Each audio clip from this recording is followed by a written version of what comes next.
அனைவருக்கும் வணக்கம். விதை நெல்லை எவ்வாறு தேர்வு செய்வதுங்கிறது தான் இந்த வீடியோ. பழைய நெல்லாக இருக்கணும். போன வருஷம் நெல்லை தான் இந்த வருஷம் விதை நெல்லுக்கு பயன்படுத்தணும். ஒரு சிலர் புது நெல்லை போட்டு விதை நெல் விற்றுறதான். அப்படி விற்கக்கூடாது. இந்த மாதிரி தரமான நெல்லாக இருக்கணும். கலவன் இருக்கக்கூடாது. இந்த விதை நெல்லை எடுத்துகிட்டு ஒரு தண்ணி இருக்குன்னா தண்ணியில் போடுங்க. சாயந்தரம் 6 மணிக்கு இதை செய்யுங்க.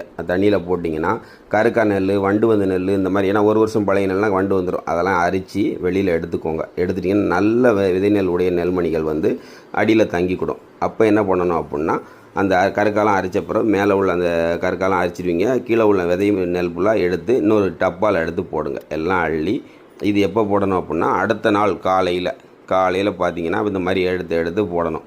அப்போ 12 மணி நேரம் ஊறி இருக்கும். எடுத்து எல்லாமே இதில் போட்டுட்டிங்க அப்படின்னா, மறுபடியும் காலையில் பார்த்தீங்கன்னா 6 மணிக்கு ஒரு துணி, நல்ல துணியை எடுத்துக்கோங்க. எடுத்து ஈரமான துணியை மேலே போட்டு காலையில் 6 மணிலேருந்து அடுத்த நாள் காலையில் 6 மணி வரை ஏதாவது நேரத்துக்கு கிடைக்க தண்ணியை தொளிச்சிங்கன்னா அடுத்த நாள் பார்த்தீங்கன்னா இந்த மாதிரி அழகாக முளைப்பு திறனுடைய நெல் வந்துடும். அதனால் தயவுசெய்து வேறு யார்கிட்டையும் போய் கலவன் இருக்க நெல் வாங்காதீங்க. இந்த மாதிரி ஒன்று போல் வாங்க. ஏதாவது சந்தேகம் இருந்தால் இந்த நம்பரை தொடர்பு கொள்ளுங்க, வாட்ஸ்அப் பண்ணுங்கள். உங்களுக்கு விதை நெல் வேணாலும் வாங்கிக்கோங்க. நெல்லை விற்க முடியாமல் இருந்தாலும் சொல்லுங்கள், உங்களுக்கு விற்று தரேன். வேறு ஏதாவது சந்தேகம் இருந்தால் கேளுங்க. நன்றி, வணக்கம்.